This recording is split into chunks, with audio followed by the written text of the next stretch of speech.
علیکم ورحمۃ اللہ وبرکاتہ۔ نحمده ونصلي ونسلم على رسوله النبي الأمين المكين الكريم الرؤوف الرحيم۔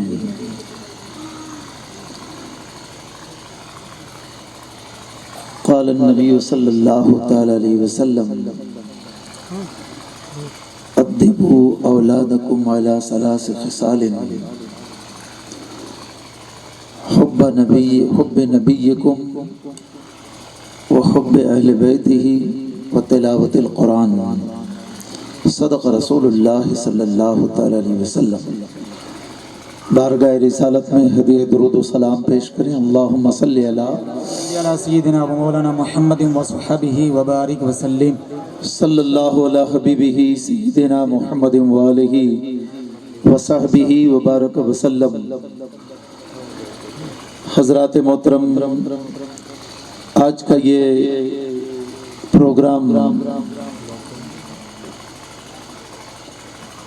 طلباء کی حوصلہ افزائی کے سلسلے میں جو منعقد کیا گیا، جس میں سوال و جواب، قرآن کریم کی تلاوت، نعت رسول مقبول صلی اللہ تعالی علیہ وسلم کی تعلیم جو بچوں کو دی جاتی ہے، اس کا اظہار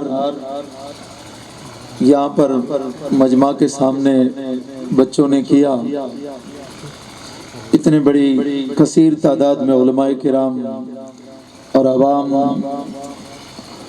مائیں بہنیں، سبھی اس پروگرام میں جو حاضر رہے، باقی آپ سبھی حضرات مبارکبادی کے لائق ہیں۔ علماء کرام نے کرم نوازی کر کے اس پروگرام میں جو شرکت فرمائی، وہ بھی ایک لائق تحسین بات ہے، چونکہ یہ اولاد، یہ چھوٹے بچے ہمارے آنے والے درخشندہ ستارے ہیں، اور ہماری آنے والی پیڑھی کا سمجھ لیجئے کہ ایک مستقبل ہے۔ اسے روشن کرنا اور ان کی حوصلہ افزائی کرنا ہم سب کا فریضہ ہے۔ جن جن حضرات نے اس بزم کو سجانے میں محنتیں کی ہے، اللہ تعالیٰ سب کی کاوشوں کو قبول فرمائے۔ جناب مولانا حافظ ریاض الدین صاحب، جنہوں نے بچوں کے پیچھے رات دن جو محنتیں کی، اللہ تعالیٰ ان کی محنتوں کو قبول فرمائے۔ میں آج کوئی لمبی تقریر کرنے کے لیے نہیں، بلکہ تربیت اولاد کے تعلق سے چند باتیں حدیث طیبہ کی روشنی میں آپ حضرات کے سامنے رکھنا چاہتا ہوں۔ اس لیے میں نے آج خطبے کے بعد اللہ کے رسول دانائے غیوب صلی اللہ تعالی علیہ وسلم کی حدیث پاک ہی کو آپ حضرات کے سامنے پڑھنے کا شرف حاصل کیا ہے۔ سرکار فرماتے ہیں صلی اللہ تعالی علیہ وسلم: ادبوا اولادکم علی ثلاث خصال۔ لوگوں، اپنی اولاد کو تین طرح کی، تین خصلتوں کی تربیت اور انہیں تین عادتوں کا ادب سکھاؤ۔ پہلی عادت اور پہلی خصلت یہ ہے، سرکار نے فرمایا سب سے پہلے اپنے بچوں کے دلوں میں حب نبیکم، اپنے نبی کی محبت ڈال دو۔ تو بچہ جیسے ہی شعور سنبھالے تو اس کے دل میں سب سے پہلے ہمیں کیا اتارنا ہوگا؟ اپنے آقا کریم علیہ السلام کی محبت۔ دوسری سرکار نے فرمایا صلی اللہ علیہ وسلم: وحب اہل بیتہ، اور آقا کریم کے اہل بیت کی محبت ان کے سینوں میں ڈال دو۔ تیسری بات سرکار نے فرمائی وقرۃ القرآن، اور قرآن کریم کو پڑھنا ان کے دلوں میں ڈال دو، قرآن کریم کی تلاوت ان کے دلوں میں ڈال دو۔ یہ سرکار نے تین باتیں ایسی فرما دی ہے کہ اگر بچپن سے ہی بچوں کے سینوں کے اندر یہ تینوں باتیں اتار دی جائے تو ان بچوں کی دنیا بھی روشن ہو جائے گی، ان کی آخرت بھی روشن ہو جائے گی۔ علم ایک ضروری بندہ مومن کے لیے ایک نایاب چیز ہے۔ علم حاصل کرنا بہت ہی ضروری ہے۔ علم ایک اجالا ہے، جہالت اندھیرا ہے۔ علم ایک نور ہے، جہالت ظلم ہے۔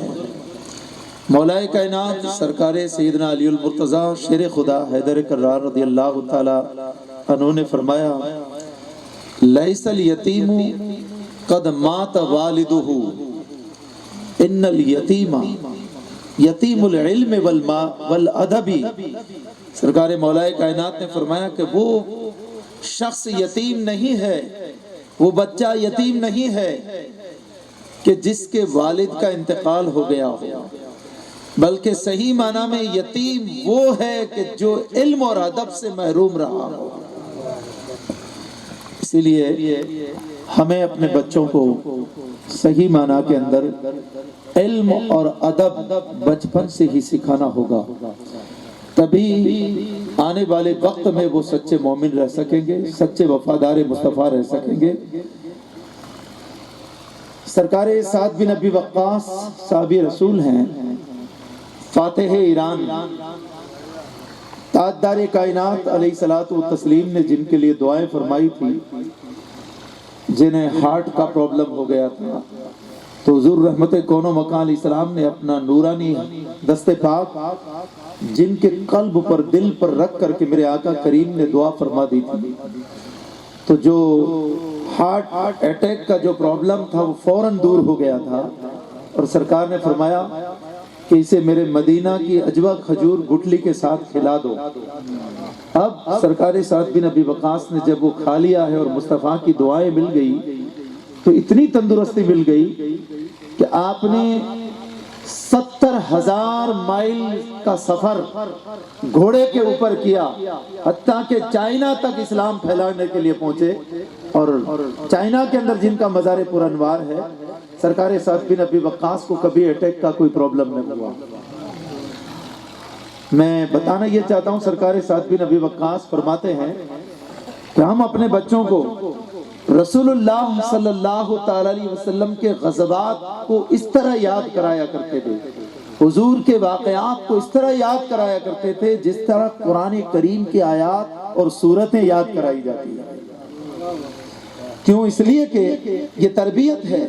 آنے والے وقت میں ان کو اگر غزوات رسول ہی کا ذکر ان بچوں کے سینوں میں ڈالا جائے گا، حضور نے جو جہاد کا حکم دیا اور سرکار نے جو جہاد کیے ان کے قصے اور واقعات ان بچوں کو سنائیں، تو آگے جا کر کے یہ مجاہد فی سبیل اللہ بنیں گے۔ لہٰذا بچوں کو کویتائیں سنانے کے بجائے انہیں مصطفیٰ کی نعتیں سنائی جائے، انہیں جھوٹے قصے کہانیاں سنانے کی بجائے رسول اللہ کے دور کے واقعات ان کو سنائے جائے، سیرت النبی کے واقعات ان کو سنائے جائے، تو ہی صحیح معنی میں یہ آگے جا کے سچے مومن رہ سکتے ہیں۔ کیا طرز عمل تھا صحابہ کرام کا اور صحابیات کا اپنے بچوں کی تربیت کا۔ پیغمبر اعظم علیہ السلام نے ایک مرتبہ اعلان جہاد فرمایا۔ سیدنا بلال حبشی نے مدینہ پاک کی گلیوں میں اعلان کیا کہ مجاہدوں نکلو، اللہ کے رسول علیہ السلام نے جہاد کے لیے بلایا ہے، کفر للکار رہا ہے۔ تو مدینہ پاک کے ہر گھر سے ہر صحابی رسول اپنے جوان بچوں کے ساتھ نکل پڑتے اور حضور کی بارگاہ میں آ گئے۔ یہ تھا اسلام کی خدمت کا جذبہ۔ آج صرف دینی پروگرامات کے لیے بلایا جائے تو بھی نکلنے کے لیے تیار نہیں ہے۔ اور یہاں پہ میں اصلاح بھی کر دوں، چونکہ صرف بچوں کی بات ہی نہیں ہے کہ گاؤں میں اگر کوئی سرفرا آدمی، سرفرا ہی کہا جائے گا اس لیے کہ رسول اللہ سے جو پھر جاتا ہے وہ سرفرا ہی ہوتا ہے، حضور کی تعلیم سے جو پھر جائے، شادی بیاہ کے موقع پر ڈھول باجے لے کر کے آئے، بینڈ باجے لے کر کے آئے اور ناچنے والیوں کو لے کر کے آئے، تو پورا گاؤں اور لوگ، جوان بچے، عورتیں سب دیکھنے کے لیے پہنچ جائیں۔ یہ سب سے بڑی ہماری کمزوری ہے۔ حالانکہ گناہ کرنا اور خوشی سے اس کو دیکھنا یہ دونوں برابر ہے، یہ دونوں گناہ برابر ہے۔ بہرکیف اعلان ہوا سرکار کی طرف سے، تو ایک خاتون پردے میں ہے اور اپنے دو چھوٹے چھوٹے بچوں کو لے کر کے مسجد نبی سے دور کھڑی ہے، اور تاجدار کائنات صلی اللہ تعالی علیہ وسلم صحابہ کرام کی بھرتی، میدان جہاد میں جانے کے لیے فوجیوں کی بھرتی فرما رہے ہیں۔ اس میں حضور کی نگاہ نبوت پڑ گئی اس خاتون کے اوپر صلی اللہ تعالی علیہ وسلم سرکار نے سیدنا بلال حبشی کو حکم دیا کہ بلال جا کے معلوم کرو کہ وہ خاتون کس لیے آئی ہے، اس کی کیا ضرورت ہے، اس کی کیا پریشانی ہے۔ آقا کریم نے جب پوچھنے کے لیے سیدنا بلال کو بھیجا تو حضرت بلال حبشی جا کے پوچھتے ہیں تو وہ خاتون جواب دیتی ہے، پردے میں ہے، عرض کرتی ہے میرے آقا سے کہہ دو، عرض کر دو کہ میں بیوہ خاتون ہوں اور میرے شوہر کا فلاں جنگ میں انتقال اور شہادت ہو گئی ہے۔ جب سرکار آپ کی طرف سے اعلان جہاد ہوا تو میری آنکھوں میں آنسو آ گئے کہ میرے گھر میں کوئی نوجوان بیٹا نہیں ہے، میرے گھر میں میرے شوہر نہیں ہے کہ میں اللہ کے رسول کی بلاوے کے اوپر اسے جہاد کے لیے بھیج سکوں۔ اسی لیے سرکار سے عرض کرو، دو چھوٹی جانیں ہیں، میرے پاس دو چھوٹے بچے ہیں، میں لے کر کے آئی ہوں سرکار، وہ آپ کے قدموں پہ جان قربان کرنے کے لیے تیار ہے، سرکار اسے قبول فرما لیجیے۔ تاجدار کائنات علیہ السلام نے سیدنا بلال حبشی سے فرمایا کہ بلال دونوں بچوں کو لے آؤ۔ حضور نے اپنے آغوش میں لیا، قریب لے کر کے دونوں بچوں کے سروں پہ اپنا دست شفقت رکھا اور دعا فرماتے ہیں اور فرماتے ہیں کہ جاؤ بچوں، میرے رب نے تمہاری قربانی قبول فرما لی ہے۔ تمہاری ماں سے جا کر کے کہہ دو کہ امی جان اللہ کے رسول نے قبول فرما لیا ہے، اب جوان ہو جاؤ اور جوان ہونے کے بعد پھر خدا کی راہ میں جہاد میں تم شریک ہو جانا، اللہ تمہاری قربانی قبول فرما لے گا۔ تو یہ مائیں تھی، اس طرح تربیت دیتی تھی اپنی اولاد کو کہ چھوٹے چھوٹے بچے بھی اپنی گردنیں اسلام کے خاطر کٹوانے کے لیے تیار ہو جاتے تھے۔ اسی لیے صحابہ کا دور کتنا سنہرا دور تھا۔ اپنے بچوں کو جب پنگھوڑے میں سلاتی مائیں تو کیا کہتی تھی؟ یا ابنی ورقد وقبر ونہر علی دین سید الابرار، اے بیٹے سو جا۔ یعنی چھوٹے بچوں کو پنگھوڑے میں جب سلاتی تو گانے نہیں گایا کرتی تھی، ہائے ہائے، وہ کیا کہتی؟ بیٹے سو جا، ورقد سو جا، وقبر اور بڑا ہو جا، ونہر علی دین سید الابرار اور دین سید الابرار پہ فدا ہو جا۔ سبحان اللہ، ماشاءاللہ۔ یہ بچپن سے تربیت دی جاتی تھی۔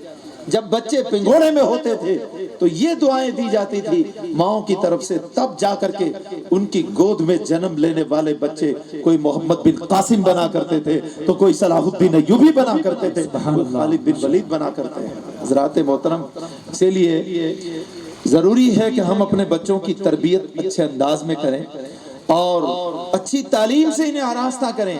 مخارج کے تعلق سے جیسا کہ بتایا گیا، قرآن کریم کو صحیح پڑھنا بہت ضروری ہے۔ اگر غلط پڑھیں گے تو گنہگار ہوں گے، اور معنی بدل جانے کی صورت کے اندر اگر بلا ارادہ اگر کوئی بندہ پڑھتا ہے تو بعض مرتبہ کفر تک کی بات پہنچ جاتی ہے۔ اس لیے ہمیں اپنے بچوں کو صحیح قرآن کریم پڑھانے کی کوشش کرنی چاہیے۔ اساتذہ علماء جو آج گاؤں میں مدرسے، جتنے بھی بڑا مدرسہ بھی جو گاؤں میں چل رہا ہے، وہ تمامی علماء اور مولانا ریاض صاحب اور دوسرے جو بھی چلتے ہیں مجھے معلوم نہیں، سبھی حضرات کوشش کرتے ہیں کہ اس دور کے اندر بچوں کو قرآن کریم صحیح مخارج کے ساتھ پڑھایا جائے تاکہ یہ صحیح معنی میں قرآن کریم کی برکتیں اور فیض حاصل کر سکے۔ اور بچوں کی تعلیم کے پیچھے ہمیں کتنی محنت کی ضرورت ہے، آپ اسے تاریخ اٹھا کر کے دیکھیے۔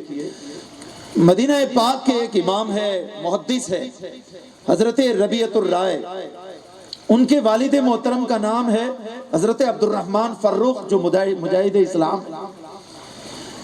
یہ حضرت ربیعۃ الرائے سرکار سیدنا امام مالک کے استاذ ہیں۔ سرکار امام مالکی مذہب کے جو امام ہے، حنفی مذہب کے امام اعظم ابو حنیفہ ہے، اور مالکی مذہب کے امام سرکار سیدنا امام مالک ہے۔ تو امام مالک کے بھی استاذ ہے حضرت ربیعۃ الرائے، ان کے والد کا نام ہے حضرت عبد الرحمن فروخ، یہ مجاہد اسلام ہے۔ انہوں نے شادی کی، جوانی ہے، شادی کی، مدینہ پاک میں رہنے والے تھے، نکاح ہوا، نکاح ہونے کے بعد تھوڑے ہی دنوں کے اندر اسلامی لشکر جہاد کے لیے روانہ ہوا۔ تو آذربائیجان اور آرمینیا کی طرف یہ لشکر روانہ ہوا، مسلسل اللہ کی راہ میں لڑتے رہے۔ دیکھو اسلام ہم تک کیسے پہنچا، کتنی قربانیوں کے بعد ہمیں اسلام کا یہ ایک لازوال خزانہ جو ہمیں ملا ہے، کتنی عظیم قربانیوں کے بعد ملا ہے۔ تو حضرت عبد الرحمن فروخ جہاد کے لیے نکل پڑے، مسلسل 28 برس تک جہاد فی سبیل اللہ کرتے رہے۔ کتنے برس تک؟ آپ بولیے اگر سمجھ میں آتی ہے بات تو سبحان اللہ کہیے۔ سبحان اللہ۔ 28 برس تک مسلسل جہاد کرتے رہے، گھر نہیں آئے۔ آج ہم اپنے بچے کو یہاں 5 کلومیٹر نہیں 3 کلومیٹر غوث سمدانی وہاں بھیجنے کے لیے تیار نہیں، گھر سے جدا نہیں کر سکتے۔ لاڈ سے پالا ہوا بچہ، پھر وہ جاہل کا جاہل بھلے رہے لیکن بچپن میں لاڈ ایسا اندھا دیں گے کہ اس کو نرا جاہل رکھیں گے۔ یہ ہماری غلط محبتیں ہیں، اور وہ اسلام کی کتنی بڑی محبت تھی۔ سرکار عبد الرحمن فروخ 28 برس کے بعد جہاد سے جب واپس پلٹے، آنکھوں کی بینائی کمزور ہو چکی تھی۔ مجھ سپہ سالار نے کہا کہ آپ اب جنگ کے اندر میدان جہاد میں لڑنے کی عمر آپ کی نہیں رہی ہے، آپ گھر مدینہ پاک واپس چلے جائیں۔ 28 برس کے بعد جب واپس آتے ہیں، جب گھر سے گئے تھے تو اپنی بیوی کو حاملہ چھوڑا تھا۔ اس وقت جب گئے تو سوچتے تھے پورے اتنے سالوں کے اندر میرے گھر میں بچہ پیدا ہوا ہوگا، شاید بچی ہوگی یا بچہ ہوگا، معلوم نہیں۔ اب میری بیوی حیات ہوگی کہ نہیں حیات ہوگی، معلوم نہیں۔ وہ دور تھا، میڈیا کا دور آج کی طرح نہیں تھا کہ لوگوں کو پتا چل جائے، کچھ پتا نہیں تھا کہ گھر پہ کیا ہوا ہوگا۔ گھر پہ آئے، رات کا وقت تھا، دروازے کو دستک دی، نیزے کی انی سے دروازے کو ٹھوکر ماری۔ جب ٹھوکر ماری تو اندر سے ایک جوان آتا، اور وہ جوان جب اندر سے آیا تو اندر داخل ہونے کی کوشش کرتے ہیں تو اس جوان نے اندر سے کہا کہ آپ کون ہو کہ ہمارے گھر پہ آتے ہو، اجنبی ہو کر ہمارے گھر میں گھسنے کی کوشش کرتے ہو؟ تو اس وقت حضرت عبد الرحمن فروخ کہتے ہیں کہ اجنبی تو تم ہو کہ ہمارے گھر میں بلا اجازت میرے گھر میں تم کیوں چلے آئے؟ اب دونوں کے درمیان، جوان اور اس مجاہد کے درمیان بحث ہوتی ہے۔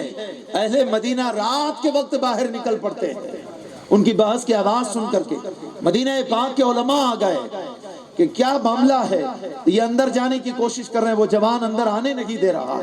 اتنے میں حضرت عبد الرحمن فروخ کی بی بی صاحبہ رفیقہ حیات بوڑھی ہو چکی تھی، اندر سے اس نے آواز سنی تو اٹھ کر کے لڑکھڑاتے قدم کے ساتھ آتی ہے، آ کر کے دروازے پر دیکھا تو آنکھیں پھٹی کی پھٹی رہ گئی۔ کہا اپنے بیٹے کے، نوجوان یہ کوئی اجنبی انسان نہیں ہے، یہ تمہارے ابا عبد الرحمن فروخ ہے۔ 28 برس کے بعد آئے جہاد فی سبیل اللہ۔ دونوں باپ بیٹے گلے سے مل کر کے روتے ہیں، بہت روئے۔ پھر اندر گئے، اندر جانے کے بعد آرام سے کھانا کھایا، فارغ ہوئے تو پہلا سوال کرتے ہیں حضرت عبد الرحمن اپنی بی بی صاحبہ سے کہ میری رفیقہ حیات، میں نے تم کو جاتے وقت 35,000 درہم دیے تھے، 35,000 درہم دیے تھے، ان درہموں کا تو نے کیا کیا؟ تو بی بی بھی بڑی نیک تھی، بی بی بھی بڑی، آج ہمیں سمجھنے کی ضرورت ہے، بی بی بڑی نیک تھی، جواب دیتی ہے کہ میرے سرتاج ابھی آج آرام کر لیجئے، صبح اس کو جواب، آپ کو صبح کے وقت اس کا جواب دے دیا جائے گا، صبح کے وقت آپ کو جواب مل جائے گا۔ کہا ٹھیک ہے۔ رات کو سوئے، رات کو سوتے ہیں، رات کا جب آخری پہر آیا تو آپ کا وہی نوجوان بیٹے اسی وقت اٹھے، مسجد نبی شریف میں تہجد ادا کرنے کے لیے روانہ ہو جاتے ہیں۔ سبحان اللہ، سبحان اللہ۔ مسجد نبی شریف میں گئے، جا کر کے تہجد ادا کرتے ہیں۔ حضرت عبد الرحمن فروخ کی تھکاوٹ تھی، وہ قریب آخری وقت میں وہ بھی اٹھے اور مسجد نبی شریف میں گئے، نماز ادا ہوئی، ہزاروں کا ہجوم ہے آقا کریم کے دامن میں، کون بھی نماز نہیں پڑھے گا، تو ہزاروں کا ہجوم ہے، نماز پوری ہوتی ہے تو آپ بیٹھے ہوئے ہیں حضرت عبد الرحمن فروخ، اور دیکھا ریاض الجنہ کے اندر، جنت کی کیاری کے اندر دیکھا کہ ایک سفید سر پہ امامہ بندھا ہوا نوجوان عالمانہ انداز کے اندر ممبر پہ بیٹھا ہوا ہے، اور ایک ہزاروں کا مجمع ہے جس میں سینکڑوں علماء موجود ہے، سب کو درس حدیث دے رہا ہے۔ اس منظر کو دور سے یہ مسجد نبی شریف میں دیکھتے ہیں، آنکھوں میں آنسو آ گئے، آنکھوں میں آنسو آ گئے، کاش کہ میرا بیٹا بھی اس طرح محدث بن کر کے آج درس دیتا ہوتا تو کتنا اچھا ہوتا۔ سرکار کی جالیوں کی طرف عرض کرتا ہے، آقا کاش میرا بیٹا اس طریقے سے آج درس دیتا ہوتا تو کتنا اچھا ہوتا۔ بس درس ختم ہوا، حضرت عبد الرحمن گھر پہ گئے، گھر جا کر کے اپنی بیوی سے پہلے جا کر کے کہتے ہیں میری رفیقہ حیات میرا دل تو اس وقت خوش ہوتا کہ جس وقت میرا بیٹا آج ایک مسجد نبی شریف کے ممبر پر ایک نوجوان عالم کو میں نے دیکھا جو محدث ہے، وقت کا امام ہے اور لوگوں کو درس حدیث دے رہا ہے، کاش میرا بیٹا بھی ویسا ہی ہوتا تو کتنا اچھا ہوتا۔ رفیقہ حیات جواب دیتی ہے میرے سرتاج گھبراؤ نہیں، وہ ممبر رسول کے پاس درس دینے والا دنیا کا کوئی اور نوجوان نہیں، وہ تمہارا ہی بیٹا ربیعۃ الرائے ہے۔ وہ 35,000 درہم میں نے اپنے پیٹ کے پیچھے خرچ نہیں کیے ہیں، میں نے لباس کے پیچھے خرچ نہیں کیے ہیں، میں نے 35,000 درہم جو ہے آپ کے بیٹے ربیعۃ الرائے کی تعلیم کے پیچھے خرچ کیے ہیں۔ سبحان اللہ سبحان اللہ، نعرہ تکبیر، نعرہ رسالت۔ تب جا کر کے وہ وقت کا محدث بنا ہے، تب جا کر کے وہ وقت کا امام بنا ہے، تب جا کر کے وہ عالم ربانی بنا ہے۔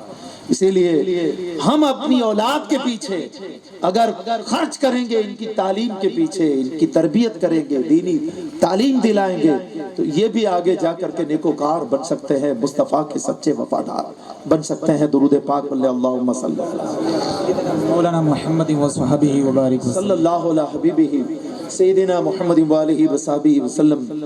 حضرات، اس لیے یہ دور بڑا نازک ہے، ضرورت ہے کہ اس دور کے اندر اپنے بچوں کی اچھی تعلیم دلائیں۔ اگر ان کو بچپن کے اندر قرآن کریم کی تعلیم مل گئی اور ضروریات دین کا علم مل گیا، ان کو اچھے ادب اور اخلاق سے آراستہ کر دیا گیا، تو آنے والے دور کے فتنوں کا یہ مقابلہ کر سکیں گے۔ ورنہ پھر یاد رکھنا، اگر بچوں کو جاہل رکھا، دینی مدرسے میں بھیجا نہیں اور صرف یہی لگن رکھی کہ میرے بچے کو مولانا صاحب جلدی پڑھا دو، قرآن پڑھا دو، یہ سب سے بڑا المیہ یہاں پہ یہی ہے، اور کہ جلدی بس قرآن پڑھاوی نے آنے جلدی چھٹو کرو۔ میرے بھائی، آپ 12 سال تک 11ویں 12ویں تک پڑھاؤ اس کو اسکول، آپ کو کوئی پرابلم نہیں ہے، کوئی جلدی نہیں۔ کالج کراؤ، آپ کو کوئی جلدی نہیں ہے۔ خدا کے دین کی تعلیم کی جب بات آئے تو جلدی ہے، اللہ اکبر، بس جلدی کرا دو۔ قرآن کریم ہے، اسلام کی تعلیم ہے، اس کو جلدی جلدی کیوں کراتے ہو؟ بلکہ میں تو یہ کہتا ہوں، پانچ دوارکا میں بھی میں نے یہی کہا تھا جب بچوں کا پروگرام رکھا گیا تھا، تب آج بھی آپ سے یہی کہتا ہوں کہ آپ استاذ کے پاس جا کر کے یہ نہ کہیں کہ جلدی کراؤ، بلکہ یہ کہو کہ میرے بچے کو صحیح قرآن پڑھاؤ، بے شک بے شک، انہیں ضروریات دین کا علم دلاؤ، سوال و جواب یاد کراؤ، انہیں جہاں تک ہو سکے آپ پڑھاؤ۔ میں اپنے بچے کو سچا دیندار دیکھنا چاہتا ہوں۔ اگر یہ رکھیں گے اور استاذ کا بھی حوصلہ بڑھے گا، ورنہ آپ کہو کہ جلدی جلدی پڑھا کے فارغ کر دو تو پھر استاذ کا حوصلہ بھی ختم ہو جاتا ہے۔ اس لیے ضروری ہے کہ ہم اپنے بچوں کو قرآن کریم کی صحیح تعلیم دلائیں، مخارج کے ساتھ ان کو پڑھائیں اور اردو پڑھائیں۔ اردو وقت کی ضرورت ہے۔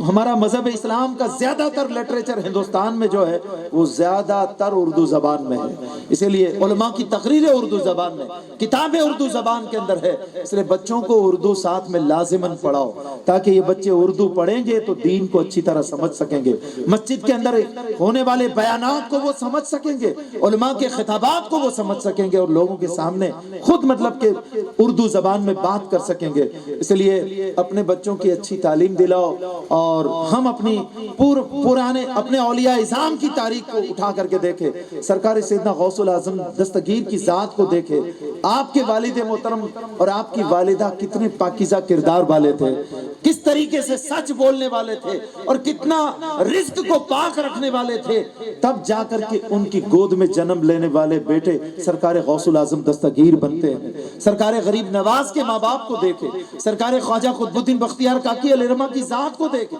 سرکار بہاؤالدین نقشبندی کی ذات کو دیکھیں، سرکار امام ربانی مجدد الفسانی شیخ احمد فاروق کی سرہندی کو دیکھیں، سرکار صابر پاک کو دیکھیں، سرکار نظام الدین اولیاء محبوب الہی کو دیکھیں۔ ان جتنے بھی اولیاء ہیں، ان کے ماں باپ نے ان کو بچپن کے اندر کس طرح تربیت دی ہے، آپ تاریخ اٹھا کر کے دیکھو تو آپ پتا چلے گا۔ سرکار بابا فرید الدین مسعود گنج شکر نے، آپ کی والدہ محترمہ نے کس طرح نماز کی تربیت دی، کس طرح اللہ کے قریب کیا انہیں۔ تب جا کر کے وہ وقت کے وہ اولیاء بنتے ہیں۔ ہمیں بچوں کے سامنے جھوٹ بھی بولنا، بچوں کے سامنے گالیاں بھی بکنی ہے، بچوں کے سامنے غیبتیں بھی کرنی ہے، اور امید رکھنی ہے کہ ہمارا بچہ نیکوکار بن جائے یا صادق بن جائے، یہ کبھی نہیں ہو سکتا۔ پہلے ماں باپ کو نیکوکار بننا پڑے گا، اپنے بچوں کو نمازی بنانے کے لیے پہلے ماں باپ کو نمازی بننا پڑے گا، اپنے بچوں کو اچھا کردار والا بنانے کے لیے خود کے اخلاق کو اچھا کرنا پڑے گا، تبھی جا کر کے ہم اپنے بچوں کے اندر اچھے اخلاق کی امید رکھ سکتے ہیں۔ دور بڑا نازک ہے، میں آپ کو کہاں کی باتیں سناؤں۔ کالج کرنے والے، جانے والے، باہر جو جاتے ہیں بچے ہمارے، جو یہاں سے آنند جاتے ہیں، سورت جاتے ہیں، بڑودہ میں جاتے ہیں، اس میں ہماری بیٹیاں بھی جاتی ہیں۔ اب مجھے بتاؤ، غیروں کے لڑکوں کے ساتھ ان کو ایجوکیشن حاصل کرنے کے لیے ہم بھیجتے ہیں، اور پورا کا پورا غیر اسلامی کلچر اور غیر مسلم لڑکوں کی سنگت کے اندر رہنا ہے ان کو۔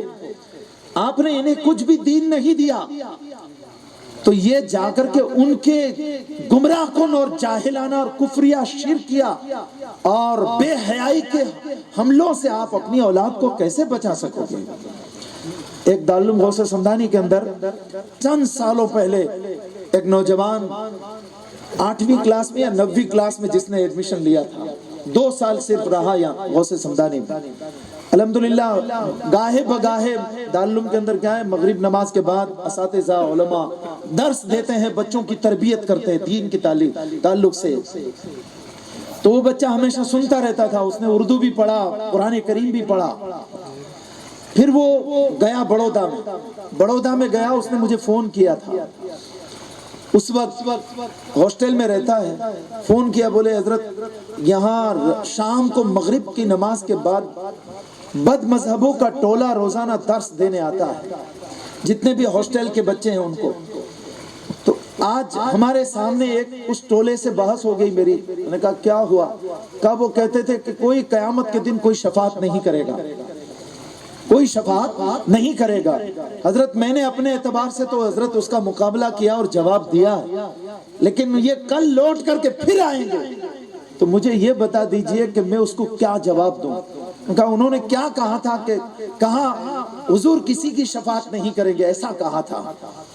تو میں نے کہا پھر بیٹا تم اسے آیت الکرسی سنا دینا، من ذا الذی یشفع عنده الا باذنہ، کون ہے جو اللہ کے حضور شفاعت کرے سوائے اس کے اذن کے؟ یعنی آگے کی آیت میں ہے کہ کوئی نہیں کر سکتا، ہاں وہی کر سکتا ہے جسے رب اجازت دے گا، جسے رب اجازت دے گا۔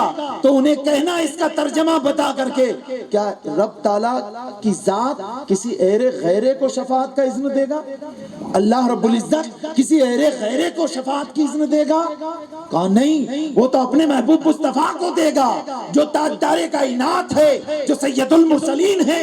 کہاں سید المرسلین ہی کو رب تعالیٰ شفاعت کا اذن دے گا اور مصطفیٰ شفاعت فرمائیں گے، اسی کے بعد پھر انبیاء، اولیاء، صلحاء، صحابہ، اہل بیت اطہار سب کو شفاعت کا اذن ملے گا حضور کے وسیلے سے۔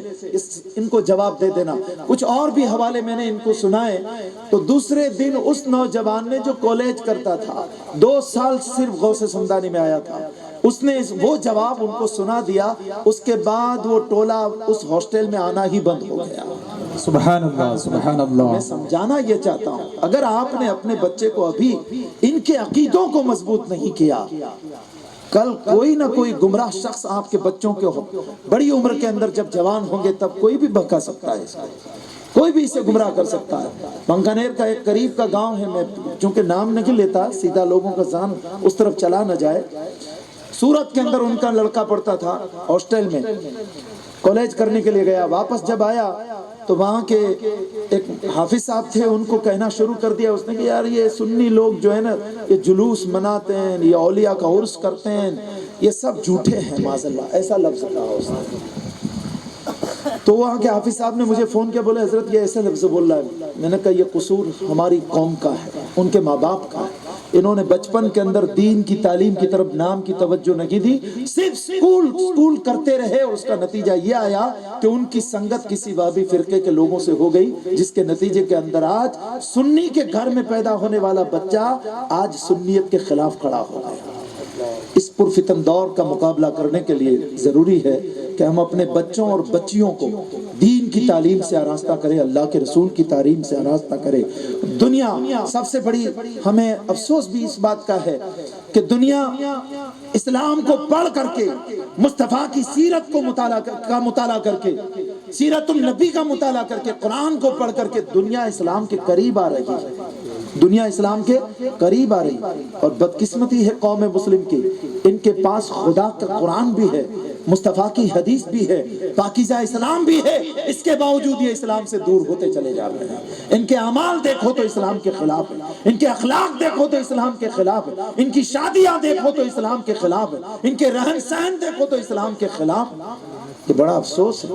اگر انہیں آنے والی نسلوں کو ہمیں اسلام سے وابستہ رکھنا ہے تو بچپن سے ہی مدرسوں کی تعلیم ان کے سینوں میں اتار دو، لازماً تعلیم دو اور مدرسوں کو آباد کرو، تبھی جا کر کے ہمارے بچوں کا ایمان سلامت رہ سکتا ہے، ان کے عقائد سلامت رہ سکتے ہیں، ان کے اعمال سلامت رہ سکتے ہیں۔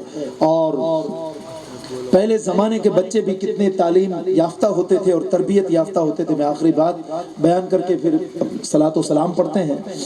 سرکار سراج الامت سیدنا امام اعظم ابو حنیفہ 2 شعبان المعظم کو جن کا عرس پاک ہوتا ہے، یاد ہے کتنے حضرات؟ اگر کہوں گا تو شاید چند ہی حضرات اپنی انگلی اٹھا سکیں گے۔ یہ ہماری کمزوری ہے کہ ہمارے محسنوں کا یوم وصال تک ہمیں معلوم نہیں ہے۔ سرکار امام اعظم ابو حنیفہ وہ ذات ہے سراج الامت جن کو کہا جاتا ہے، 40 برس تک عشاء کے وضو سے فجر کی نماز ادا کرنے والے، سبحان اللہ، 100 مرتبہ رب تعالیٰ نے جنہیں خواب میں اپنا دیدار عطا فرمایا تھا، سبحان اللہ، سبحان وہ امام اعظم ابو حنیفہ۔ کئی صحابہ کرام کی بارگاہ میں فیض پانے والے، سرکار سیدنا امام جعفر الصادق اور سرکار سیدنا امام الباقر رضی اللہ تعالیٰ عنہما کی بارگاہ میں جنہوں نے ادب سیکھا تھا، وہ امام سرکار امام اعظم ابو حنیفہ سراج الامت ہے، کروڑوں حنفیوں کے امام ہے، تابعی ہے۔ مصطفیٰ نے جن کے لیے دعائیں فرمائی، جن کی طرف اشارہ فرمایا، جن کے بارے میں بشارت دی، اور سلمان فارسی کے سر پر، ان کے جسم پاک پر سرکار نے اپنا نورانی ہاتھ مبارک رکھ کر فرمایا تھا، وہ سلمان فارسی جن کو سرکار نے فرمایا سلمان منا اہل البیت، سلمان ہمارے اہل بیت میں سے ہے، وہ سلمان فارسی، ان کے بدن پر مصطفیٰ نے ہاتھ رکھ کر کے فرمایا تھا لو کان العلم عند الثریا لینالہ من ابناء فارس، اگر علم زمین سے اٹھ کر ثریا ستاروں کے پاس چلا جائے گا، ستارے کے پاس چلا جائے گا، فارس کے بیٹوں میں ایسے بیٹے جنم لیں گے وہاں سے اتار کر کے میری امت کے اندر تقسیم فرما دے۔ سبحان اللہ، سبحان اللہ۔ حضرت سلمان فارسی فارسی النسل تھے، سرکار امام اعظم ابو حنیفہ بھی فارسی النسل ہے۔ مصطفیٰ نے اشارہ سرکار امام اعظم کی طرف فرمایا تھا، وہ سراج الامت شعبان المعظم کی 2 تاریخ کو جن کا وصال پاک ہے۔ ایک مرتبہ بازار سے گزر رہے تھے تو دیکھا چھوٹے چھوٹے بچے کھیل رہے ہیں، بچے کتنے تعلیم یافتہ تھے اس کا میں بتانا چاہتا ہوں کہ اس زمانے میں بچوں کو کتنی تربیت ہوتی تھی۔ امام اعظم نے دیکھا کہ بازار میں کیچڑ ہے اور بچے کھیل رہے ہیں، سرکار امام اعظم نے فرمایا بچوں دھیان رکھنا، کیچڑ ہے، کہیں تمہارا پاؤں پھسل نہ جائے، تمہارے پاؤں پھسل نہ جائے۔ جب یہ کہا تو بچے ایک دم کھڑے ہو گئے اور سب کہتے ہیں کہ سرکار ہم اگر پھسل گئے تو ہم ایک نقصان اٹھائیں گے، ہمارا ایک کا نقصان ہوگا، سرکار کہیں آپ کا قدم پھسل نہ جائے، اگر آپ کا قدم پھسل گیا تو پوری قوم پھسل جائے گی۔ اس لیے بڑے لوگ جب غلطی کرتے ہیں نا تو پیچھے پوری قوم کو ڈبو کر رکھ دیتے ہیں، اس لیے بڑوں کو تو پہلے صحیح راہ پہ چلنا ہوگا۔